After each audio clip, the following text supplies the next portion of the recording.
So, hey, we're getting unwhelmed. Welcome. Today's Unwhelminar is a topic near and dear to my heart because I have been a member of or headed up a number of typical and atypical family structures. At the same time, managing a business or extra volunteer work or just all the things. When we asked you, our unwhelming community, what would you like to hear about? Managing and balancing and juggling family as well as business and or career came up over and over and over. So here we are talking about family and career and business. Again, quick review for those of us who have not been part of an Unwhelm conversation before. This is new. For those of us who have, this is review. And for those of us who pioneered this process, this is a very good reminder. Step one of the unwhelming process is called It's Just All So Overwhelming. This is the step where we acknowledge how we got overwhelmed. And as women, we pay particular attention to those forces outside of our control that brought us here. Step two is face your feelings. And the thing that happens when we start to acknowledge all of those things that are outside of our control and all of the pieces that got us where we are is that we start to feel the feelings that come from being overwhelmed. When we face our feelings, we do just that. We don't run away from them. We don't try to ignore them. We don't push them away. We don't argue with them. We simply turn around and look at them. There is an enormous power in simply acknowledging and leaving space for those feelings. Third step is slow down to speed up. And I would say in the context of family life, this may be the most difficult step because when you are managing family and career and in the middle of a pandemic, when you're worrying about your children and your family, it can feel like slowing down might actually be really dangerous or even fatal. I promise that's not the case, but we've been conditioned to believe that. Step four, find your focus. This is also pretty difficult in the context of family because we tend to think of family as a thing that should just happen. If we love our kids enough, they should just be willing to do the damn laundry. If we got married to our husbands and asked one time, they should just put their fucking socks in the hamper, right? But when we have to stop and think about what's really important, it makes us really open to those conversations with our family about what is important to our family and how we get there. It's really powerful. Step five, systems and solutions. Again, this is a thing that is a little foreign to us when we're thinking about family, but this is really important in my household because the head of my household manages ADHD, and if she's off track, everything's off track. So this is really helpful. It's also incredibly helpful for me in the midst of codependency and martyrdom and hyperindependence as a trauma response to point to an agreement or a system to encourage participation and to allow me to accept help, which leads us to step six, who can help and how. Today, we're going to talk about how we can help our family, help ourselves in the perspective of Jerry Maguire. Help me, help you. So we will talk about some easy ways to engender participation and also what we can do if we've got a couple bucks to spare and how we might reconcile ourselves to hiring help in a way that may feel uncomfortable for us. And step seven, staying unwhelmed, is a great step for those families who are constantly in motion, aka every family. So thank you. Thank you for taking the time to join us today. Thank you for sending in your suggestions. Keep them coming. If there's a thing you want to know more about, or if there's a person you want us to talk to, hit us up on the website or send an email to katie@unwhelmcoaching.com. Elise, if you wouldn't mind popping our website and email into the chat. And if somebody on Facebook who loves us wants to just type in that fancy address, katie@unwhelmcoaching.com, that will be great too. You know, I love emails. JK kidding. I only love emails that I ask for. That's not true either. I do love emails. This Oh, if you're looking at the screen right now, you're seeing once again the New Mexico sunset. The beautiful piece that I love to share is that that picture was taken from my bedroom window. That means that when I walk upstairs and I look outside, this is not a thing that can be ignored. So I'd like you to place your gaze upon this gorgeous sunset. And my challenge for you this week, individually, for just you as a person, is to stop and take a look around at your. My dog is sneezing. This is why we don't believe in work-life separation, because there's no such thing in my house. I would like to challenge you this week to stop and look around the place where you live and think about the pieces that are commonplace to you, but that you might show off to a visitor. So there are things that you might take for granted. I have friends in the Pacific Northwest, and it rains a lot there. And this week it's very hot there. But something that you might pay attention to in the Pacific Northwest is the green that is still around you everywhere in the midst of this heat. It's monsoon season in Santa Fe, so it's flooding in places. It's flooding in Arizona as well. But monsoon season means that we have green and flowers that are just so brief, but so beautiful. With that in mind, if you're comfortable closing your eyes, please do so.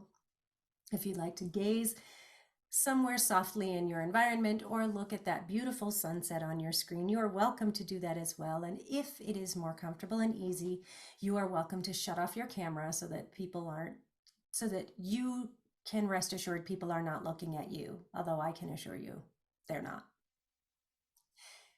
Breathe in big, big, deep with me and hold for a count of 4. Breathe in, hold, and breathe out. One more breath in and hold for 4. This time breathe out slowly and steadily for a count of 8.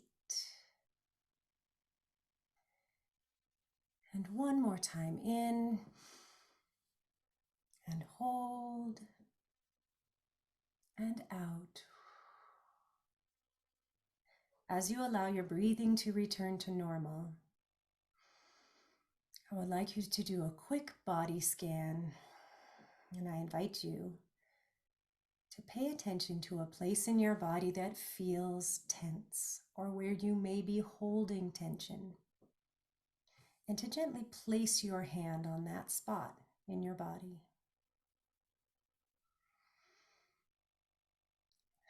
As you breathe in and out, concentrate your breath on that spot.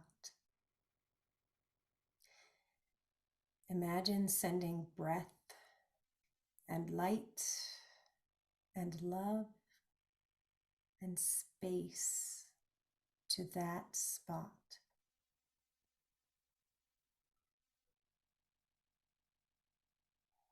Throughout the day, as you feel that tension back in that spot, I invite you to take 10, 15, or 30 seconds.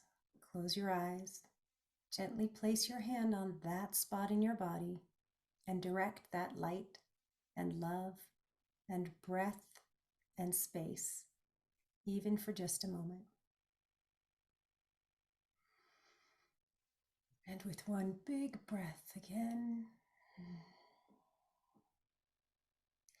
go ahead and join us back in the room. Thank you.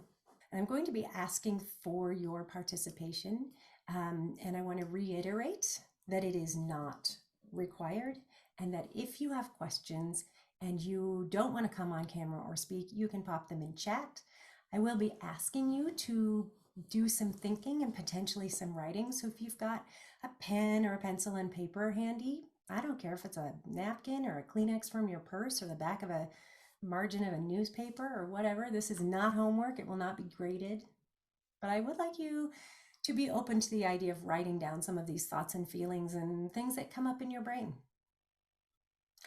Today, we are talking about unwhelming family life. So to start, I ask you to either unmute or pop a single word into chat that describes how's it going with your family right now. And again, not homework, not graded. There are no wrong answers. How's it going with your family? How are your kids? How's your husband? How's your relationship? How's your mom? How are your people? How's your fam? Oh, I love I this. am hopeful. That is fantastic. I love to hear that. I love this as well. All is well, but transition is near. Sounds like going back to school time. Anyone else getting ready to take their kids back to school and feeling overwhelmed by school supply shopping and thinking about lunches and transportation and oh my God, extracurriculars? Anybody facing a major life transition? Oh my God. Also, we have a lovely Unwhelminar community member who is pregnant with a toddler. And so her words were, it's a lot. She also said exhausting. Anybody else here tired? Yeah, can I get a thumbs up, a raised hand, a woohoo, or a yawn if you're exhausted? This is hard work. I'm tired, man. Yeah, so the first thing that I want to do is give you all a big congratulations and a lot of grace where you take a moment. You might need to stretch for this. Pat yourself on the back. Currently, today, we have a 100% success rate of getting through the goddamn day. Yay! It's really important to acknowledge how much you've been doing and holding and how well you're doing. You're killing it. Everybody right now in this moment is fine. And if there is any point at any day when you can take a moment and go, how's everybody right this minute? Not what's coming up or what happened yesterday, but how is everybody right now? Are we all breathing in and out? Are we all still eating and still, able to talk to each other? That's some serious success. So the first thing that I want you to do is to acknowledge your success. Step one of acknowledging how we got here is also acknowledging how we got here. So how did we manage to get all the way here with this level of success and with our kids maybe even going to school? Maybe they might even be getting good grades or doing their homework or maybe they, I don't know, clean their room today. Like these are incredible successes. Let's acknowledge that. We are going to do a brief round of the worst game show ever. Some of you have played this game with me before, and this is where your pen and paper are going to come in handy. And I'm going to use my timer because otherwise we're going to spend 3 hours on the worst game show ever, which is worthwhile time, but not where we are today. I am going to give you a quick review of the worst game show ever. 4 pieces. Number 1 is Society Sucks. Number 2 is the Responsibility Roundup. Number 3 is your parents fucked up. Number 4 is what's your diagnosis? So the first piece we're going to walk through today is Society Sucks. This is where you're going to grab your pen and paper. And if you're listening to or watching a rebroadcast, this is a good time to hit that pause button or come back to it or just do some quick thinking. If I had the Jeopardy theme, I would play that. But that's for people who have stronger tech wizardry skills than I do. You're welcome. When we talk about Society Sucks, what we're talking about is those pieces that have sociologically, societally, and historically been put into place over which we have no control. In this case, when we're talking about parenthood and familyhood, there are some pieces that are definitely bone deep in American and Canadian society and European society. And part of those are gender roles. Who takes care of the kids, the household, the food, the caretaking in a gender typical relationship or society? This is easy, y'all, so somebody better tell me.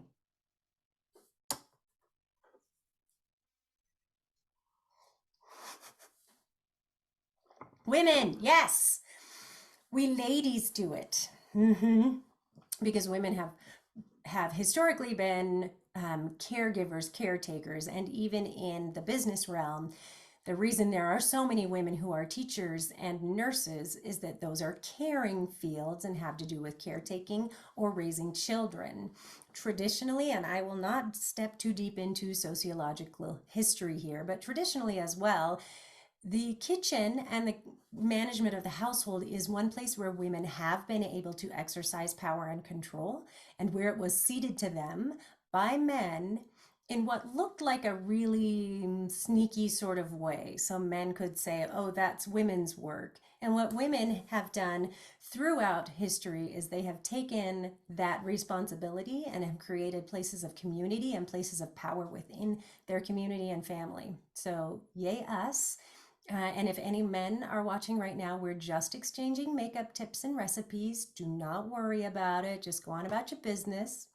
So I want you to take a moment, 30 seconds, and write down as fast as you can those things that are part of society and outside of your control that have to do with where we are with our families. Go.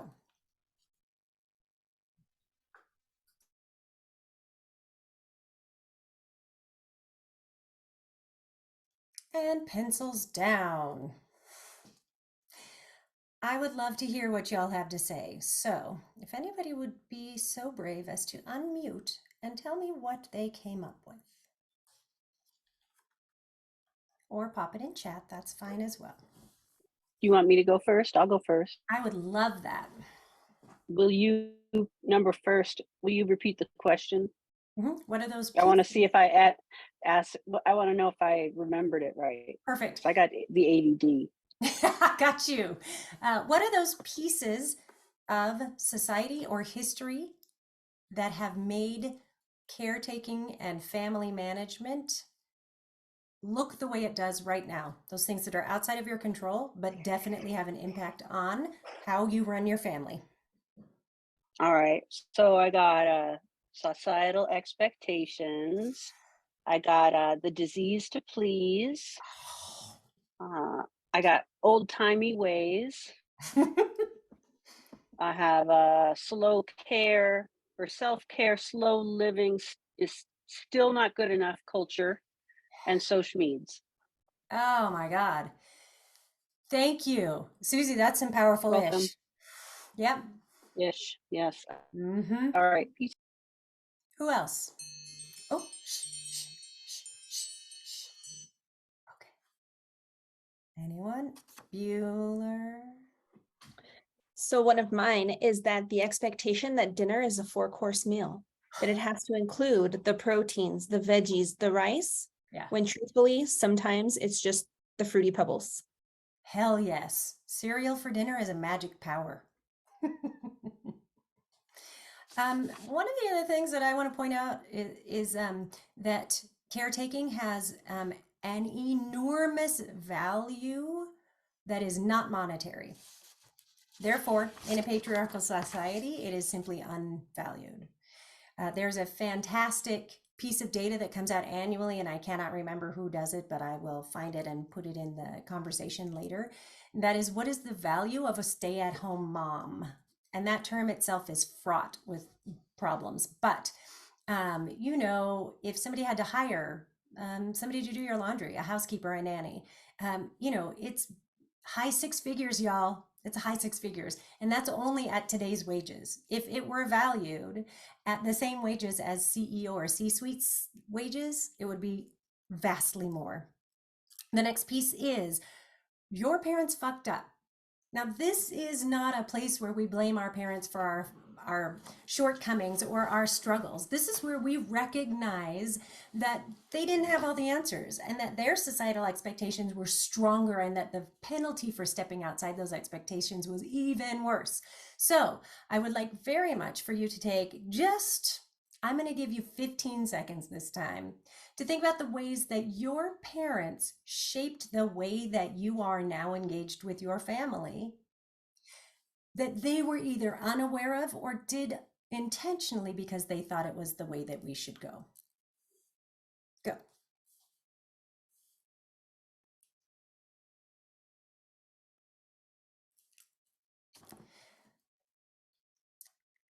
Fantastic.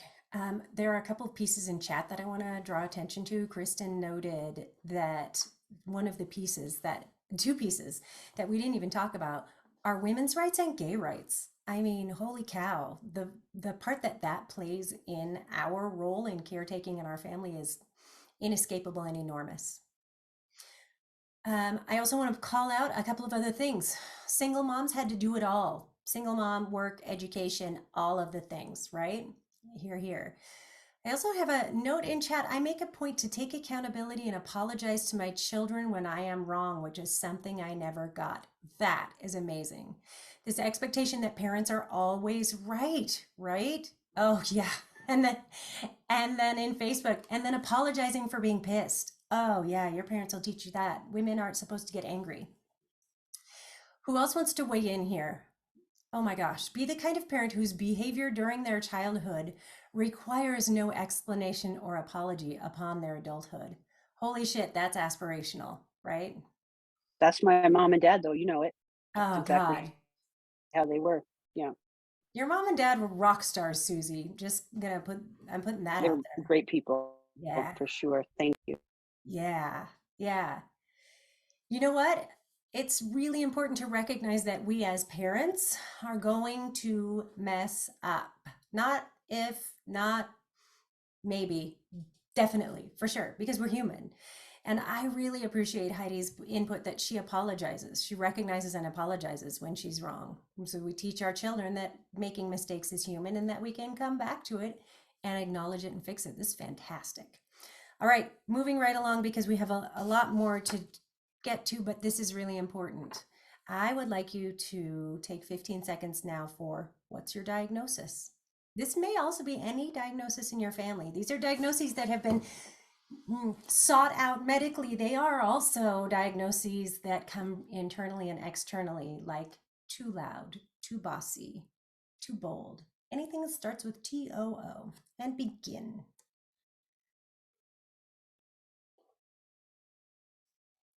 And I know that wasn't nearly enough time, but I'd love to hear your input on this. Throw some diagnoses at me. Too emotional, too responsive, too sensitive, ADHD, to anxiety, depression. Yeah. There, that's some. Yeah. Oh, hell yes. Yeah. How about postpartum depression? The World Health Organization has designated that as an area of concern if it's not a freaking pandemic in itself. Oh yeah, Kelly, COVID. Yeah, there's that trauma, PTSD. Absolutely. Are we all sensing some patterns here? Too quiet, moody, standoffish, rather than being called introverted and selective. I was reflecting the other day that my older sister was called a wallflower, and that my parents would tease her for wanting to read a book instead of, going to a dance. I think about that now and I'm like, if somebody said, would you like to go out to a crowded party where you only know a few people, or would you like to stay home with a book? I'd be like, dude, I already took my bra off. Fuck that. Chronic overachiever, hell yes. How about teacher's pet? How about people pleaser? How about codependence? Yeah. We're going to move on to the last section here, but I really want to take a minute and ask for some reflection and see if you're seeing some patterns here. One of the things that I see every single time I play this game is that we are expected to stay out of the spotlight unless we're in the spotlight in exactly the right way. And that means that we are taking into account everyone else's feelings first, especially the poor men, because they're, sorry, boys, if you're listening. Not sorry. But if you're seeing this pattern, you should see that women are supposed to be enabling. Women are supposed to be caring, and we are not supposed to have needs ourselves. And if we do, they are second or third or fourth or behind everything else. The last piece we're going to play here is really important and is going to push us to the next few steps. This piece is called the Responsibility Roundup. I would like you to grab your pens, and I could give you 40 minutes for this, and we would not run out of things to write about or talk about. But I'm going to give you 30 seconds, and I don't want you to list here the sort of normal responsibilities if you have a job or what your business is, those sort of things. But I want you to list here the things that they ask you about. When I say they, I mean your family. I mean people, the doctor, the nurse, anything that you hold the knowledge of. Go. And I know that wasn't even a fraction of enough time. I know you've got 4 things on your list, but it's time to stop and tell us what you got on your list. What's there? I'll go. I always feel bad when I don't remember other people's memories of me. When people are like, "You remember when you don't remember that we were," and I'm like, "No, I don't. I believe you. I'm not." Yeah, wow, Susie, that is powerful. This expectation that we're to hold the space for everyone else's experience as well as our own. And often that experience should supersede our own, right? Like the way that you just phrased that. You don't remember? Like there's some sort of blame to be had here that our memory and our experience doesn't match someone else's expectation or memory of or experience of us. That's huge. Exactly. And then you put short-term memory, you turn general memory issues on top of it. And the older you get, the more you really start to think you're losing your mind when it's just them being lazy. Absolutely. Anyway, It's also a good time to point out that the neurotypical experience of memory is very different than the neurodivergent experience of memory. Those of us who struggle with ADHD or autistic spectrum disorder or any other neurodivergent behavior slash experience slash diagnosis, we experience the world differently. Our memories are different. So, someone, for instance, who struggles with autistic spectrum disorder may only be able to remember about Christmas that the wrapping paper noise almost made them homicidal. And that may be the only thing they remember. So, they're not going to remember that the necklace was an aquamarine. It's just not going to happen. And so, having that expectation that they should is really a very privileged point of view. And we don't stop to think about that. The thing that always comes to mind for me is shoe size. Like when my kids were little, I always knew what shoe size they wore. And it seems like a small thing, but at one point I was managing wardrobes of 5 kids. Like, how the hell am I supposed to keep track of kids who are growing every second and know all of their shoe sizes? I had at one point everybody's social security number memorized. Like, if you know your husband's social security number so that you can manage medical shit, that's a thing that's taking up space in your brain. Anybody live with a chronically ill, neurodivergent, anxious, or otherwise family member with some special needs? I mean, y'all should be raising your hands because I can't imagine that you don't. If that's the case, as the parent, as the mom, you are probably expected to be gauging everyone's well being. On any given day, you have to know if that kid is near a breakdown or hasn't had lunch and is just hangry. Yeah? Oh my God. Kelly has to be aware of, does her kid have a sniffle? Does she need to worry that it's COVID? Should she be reporting it? Should she send him to daycare? Should she be worried about it herself? When was the last time she washed her hands? Did her kiddo get snot on something that shit should be disinfecting? All of that shit is in your head all the time. Oh my God. She also says that her kiddo has a food allergy. It's an intense allergy. This is a life-threatening allergy that's landed him in the ER. So she has to worry about eggs all the freaking time. And she has to entrust his care to other people, but she has to hold that space in her head all the time and be available to him and to his caretakers. So you see, we can go on in this vein for days, right? So I'm going to breeze very quickly over step 2, which feels unfair. Step 2 is face your feelings. And I just want you to come up with a single, you are feeling, I am sure, 1,000 feelings right now, but I just want one word. How Does thinking about all of this make you feel right now? Just cataloging it, acknowledging it, thinking about it, a single word. This is tough.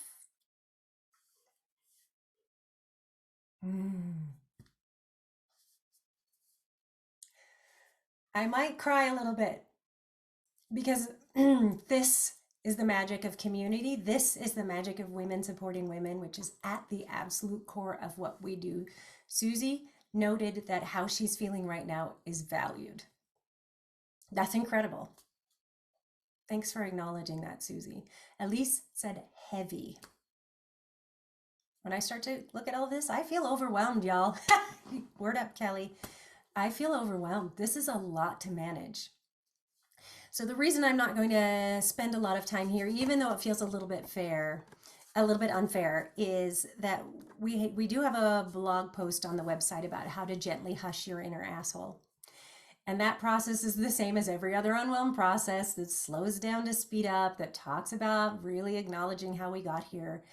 But the gist of it is that when a negative emotion comes up, or when you start to feel resentful and overwhelmed and angry and unsupported, that you have the opportunity to dig into why you feel that way, and then you have the opportunity to reframe it. The point behind the worst game show ever is that it's not your fault. You're doing all these things, and it's not because you're a doormat, or you haven't created these systems, or that you've done something wrong. This is not your fault. You're here through a series of overwhelming, overlapping forces, systems, and societal pressures that put us right here where we are. And that's on a micro and a macro level, and I will give a TED talk on that later, for God's sake. There's so much to unpack right there. But it's also to acknowledge that we now get to look at that and fix it. It's not your fault. You get to fix it. That is not to say that you get to fix all of society, or somehow undo the patriarchy of centuries in 5 minutes with a writing exercise. No, it just means that you get to develop a way within your own life that you can start to speak back to these systems and take that power and control for yourself. I would love to hear just a really quick reframe. If you can take a moment to reflect on some of those negative emotions that came up.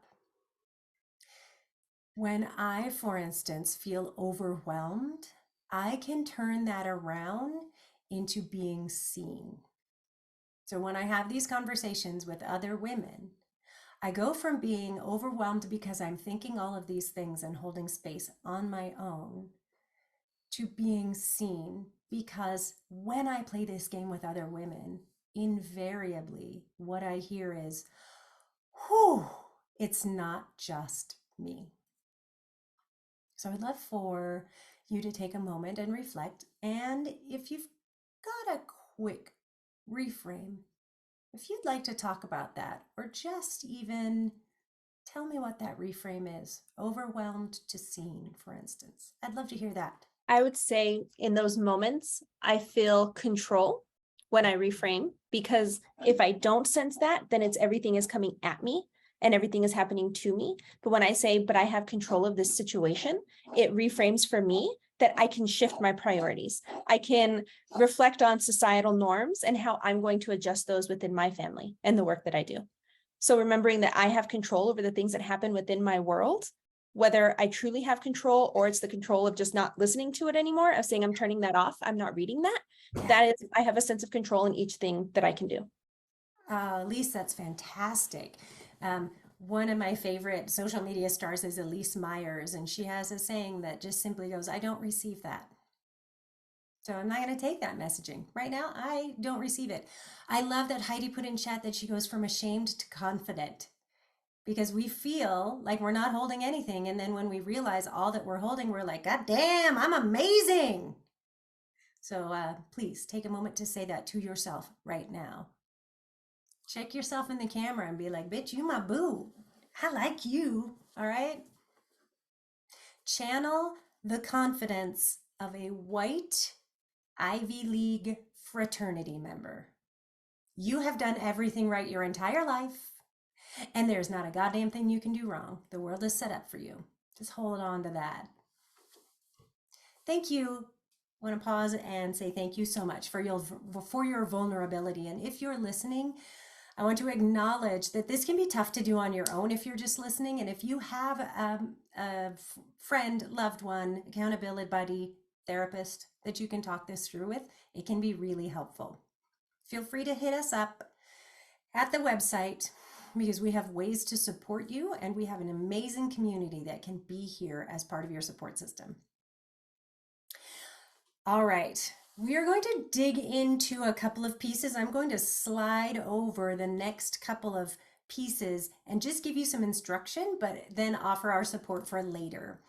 So at the end of this Unwhelminar today, we will be putting together a packet of resources that will be available to you at no charge on our website. It will be found under Unwhelminars. You can go to past Unwhelminars, but I will also mail out a link to everybody who's in the Zoom with us today, and I will pop that link also on Facebook. All you have to do is sign up for a free account, and you have access to all of these free stuffs. So the first piece of free stuffs that you'll have access to is the responsibility roundup. And it will be it's a very simple worksheet that says what are the pieces that are related to your kids, give you some suggestions, some prompting.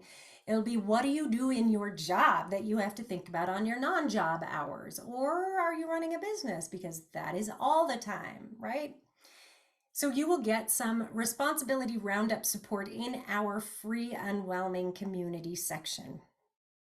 The next piece, Find Your Focus, is a separate Unwhelminar, where we will talk about a family strategic plan. And you may find yourself feeling some like vehement internal rejection of that. I know that I did when I started thinking about like how you're supposed to run your business like a family. That takes all the emotion out of it. But that is going right back to that worst game show ever, that we are expected to have this understanding of we know how to do it all and we do it with love and from a spirit of generosity and we handle all of this, and that's bullshit. I'm just calling it right now.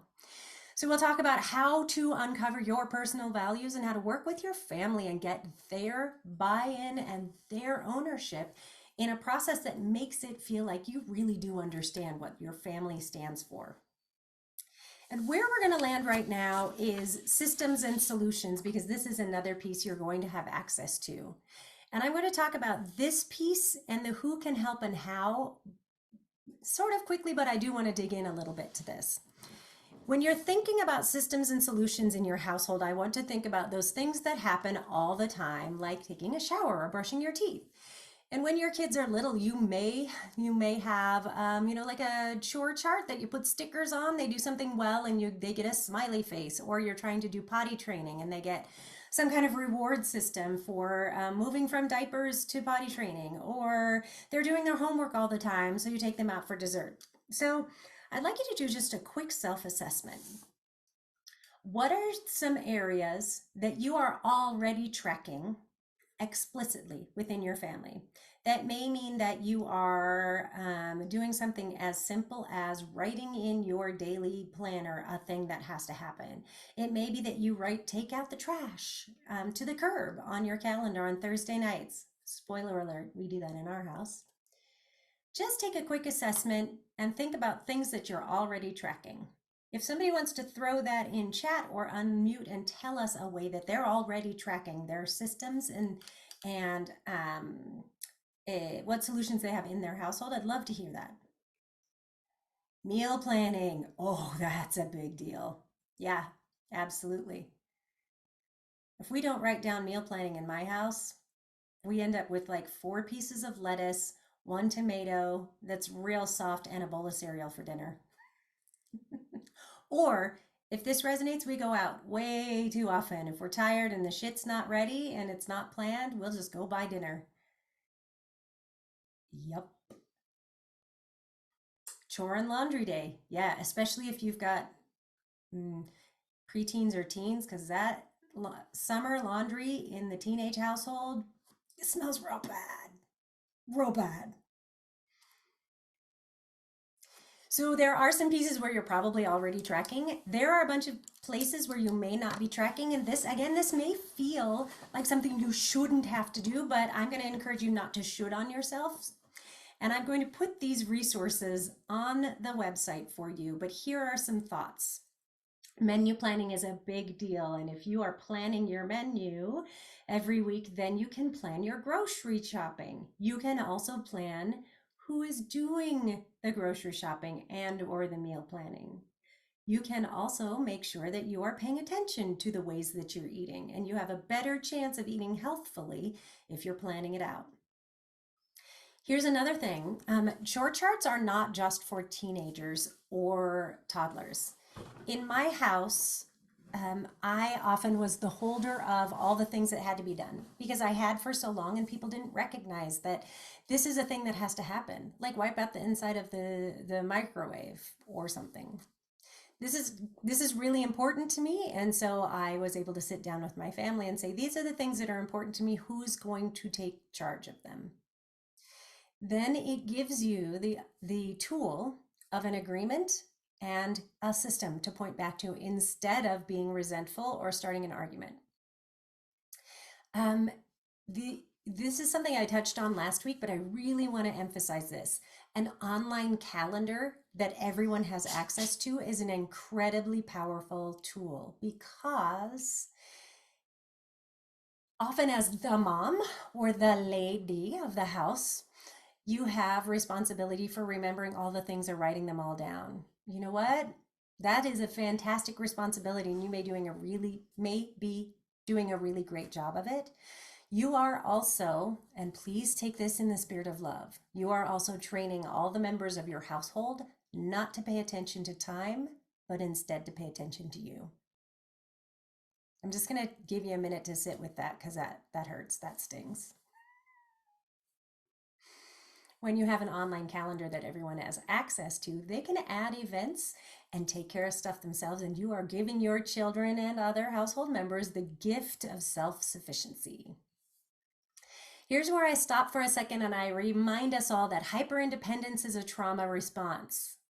Just take a minute, take a breath, and say it to yourself. Hyperindependence is a trauma response. What do I mean by that? Yeah, Heidi noted that trust is a big component of this. Yes, when you are hyper independent and you take everything on yourself, it's a trauma response, meaning that whatever that trauma is, and we're going to go back to the worst game show ever. If your mother taught you that a true mother manages everything and you don't manage everything, your internal child says, oh, the equation is good moms equal do everything. You do not equal that, therefore you equal bad mom. It's math your brain does all the time. And your inner asshole will reinforce those messages because she wants to keep you from feeling bad. So she'll be like, you have to do this because this is what moms do. It also means that women are trained to hold all of the things, which means that when we ask other people to hold the things, it changes the rules of the game. And by that, I mean that when you say to your family or your business partner or your friends, I need help with X, it does require trust. Thank you, Heidi. And it means that if you ask and they don't respond, that you have stepped into vulnerability and you have not been rewarded in the way that your brain and heart have asked for. If that happens and we don't process it, then what our brain and our heart say is you cannot trust. You cannot get the help. You just have to do it all your goddamn self anyway. So when we step into trust and we recognize that hyperindependence is a trauma response and we have the opportunity to reframe that, then we can get to how do we ask for help and how do we set it up so that people can help us? How do we receive that help? When Joe was in the midst of cancer treatment, people would offer to help all the time. They would say, tell me if I can do anything. And then people would get a little more pointed and say, what can I do for you? And then the other people would say, we want to bring you dinner. Well, in the midst of cancer treatment, Joe couldn't eat fresh foods. I have some food allergies. We had some other restrictions. So it was really difficult for me to say, yeah, sure, bring us dinner. But by the way, don't bring it when Joe's asleep. Don't bring it hot because we're not sure we're going to be able to eat it. Please don't include these things. Please don't do that. Please don't do this, because it feels like a rejection of help. When I have friends who are in a similar situation, what I encourage them to do is to say to someone who says, how can I help? You can do things as simple as say, my grocery order will be ready, or my Target order will be ready at X, Y, and Z date. Is there a time on Tuesday you could go pick it up for me? And somebody else has the opportunity to provide help and support for you, which is really a valuable gift. If instead of just going, just never mind, it's more work than it is help. If I had had a list of prepared or frozen meals that Joe could eat, or if I had known things that would be really easy for people to either prepare or pick up for me, I could have said, thank you so much for your generous offer. Because of the restrictions on Joe's and my diet, here's a list of things that are really easy for us to eat. And then it makes it easier for me. It makes it easier for other people. But I would have had to do all of that background work, do all those other steps to say, here is how I can easily accept help. Here's another moment I'd like you to take just a second for reflection. And I'd like you to think about two things. The first piece I'd like you to think about is there a time when someone really could have helped you or offered to help you that you turned it down because you didn't know how to or weren't ready to accept that help? So I think you take a moment and think about that. And if you're willing to share one of those experiences with us, I'd love to hear about it. I do want to encourage you, as you're listening, to really think about it. And if you're listening to the rebroadcast or the podcast, I'd love you to pause right here and really think about that. The second piece I would love to ask is there a time when you accepted help? It might have been tough to accept help or easy to get help. And what happened? So I will give you an example, and I'd like you to jump in if you have an example. When I was going through a divorce and it felt like life was falling apart, and I was in school and it was really crazy, I had a friend who would say to me, do you have yogurt in your refrigerator? And at first I thought she was kind of crazy, but then she said, yogurt is a thing that you can eat on the go. It's protein, it tastes good, it keeps a while, and it will keep you from surviving on coffee until it's time for wine, which, to be honest, I was doing a lot of days. So when she asked me, did I have yogurt in my refrigerator? And then I said no, she brought me yogurt, different kinds, different flavors. And it was such a small thing for her to do. It was literally, she drove by my house on her way home from work, and she stopped and brought it. And how I felt was acknowledged and supported and tender. It made me cry, because often I would just hold my shit together until somebody did something kind and showed me an act of kindness, and then I would kind of lose it. But it felt like such an enormous piece of support for me, and to this day, it has an impact on me and the way I take help and give help. Anybody else with a really great memory in their life of accepting help? Yes, after having babies, that first, I mean, for the rest of their lives is overwhelming having them. But that first couple of weeks after coming home with the new baby, people offered me so much help. And that's when I learned truly to say yes. My mother-in-law or my mom would come and sit for hours. We'll be there for 6 hours. You do what you need to do. And the ability to shower was like the most incredible feeling I've ever had, without a baby in the shower with you or a baby and the bouncer watching you shower. And they would just go and sit in the house and do the little things so that I could take care of myself, because that didn't feel like a priority at the time. Oh my gosh, Elise, thank you. The value of just giving someone else space and time is incredible. What a remarkable gift. Heidi noted that when her now husband first started taking on parenting roles, she said at first she thought to herself, what's the catch? But she pushed through it, and now she accepted his help, and now she's so grateful. That's amazing.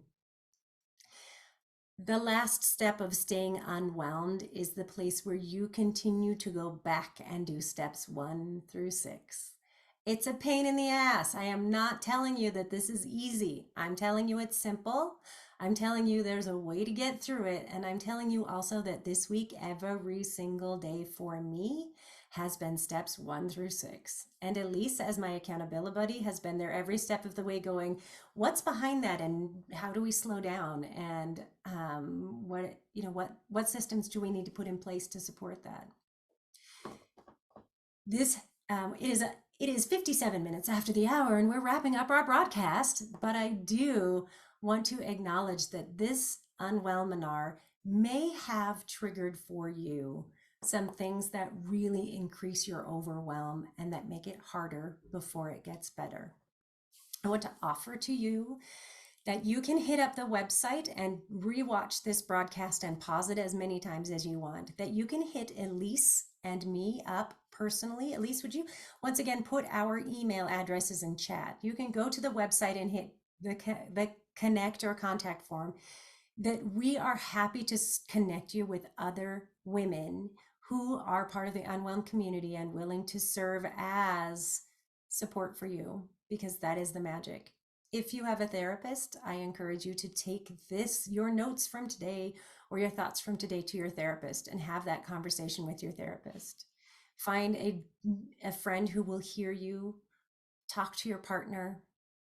Talk to your adult children. Talk about how they're doing. How is their parenting and household management experience? By Monday, you will have an email with a link direct to all of the downloads that we've talked about today. You will be able to find those if you're listening to this or watching after the fact. You will have access to those in the UNWHELMINAR page at unwhelmcoaching.com. And I want to again thank everyone for their vulnerability and their willingness to show up and open this discussion that feels like it's just the beginning. And we will dig into each of these pieces in future Unwhelminars. I want to open the floor to any closing thoughts before we sign off for the day. Final thought that took me a lot of time to unravel is something. that motherhood is not martyrdom. I'm adding that to the list of t-shirts we're making, Elise. Motherhood is not martyrdom. Yeah. Susie. I was going to say, when you started playing the worst game show ever, some friends and I would enjoy, we'd play a game called Self-Care, What's That? And that would be when we would list all the things that were hanging over our heads. Yeah. Like I would say, I haven't had an oil change in 6,000 miles. And then they'd say, I called in sick with no PTO, Yeah. We would just go back and forth, and it would make us feel, better about our situation, less alone, but also like commenting on how silly we were being to just get this shit done. Anyway, that's all. Great show as always, guys. Thank you. That's so great. I cannot emphasize enough the importance and support of community and being heard and seen. We all want to feel connected. What's next? Go to unwhelmcoaching.com. We will be back next week at the same time at 11 a.m. Mountain Time, and whatever that looks like for you. We have some exciting things in the works. Come and see us. We're taking new clients for personal coaching. We are taking on new nonprofit work, and we are so grateful to you, our Unwhelm community, for being here for us and with us. So much love to all y'all. Thanks again. We'll see you next week.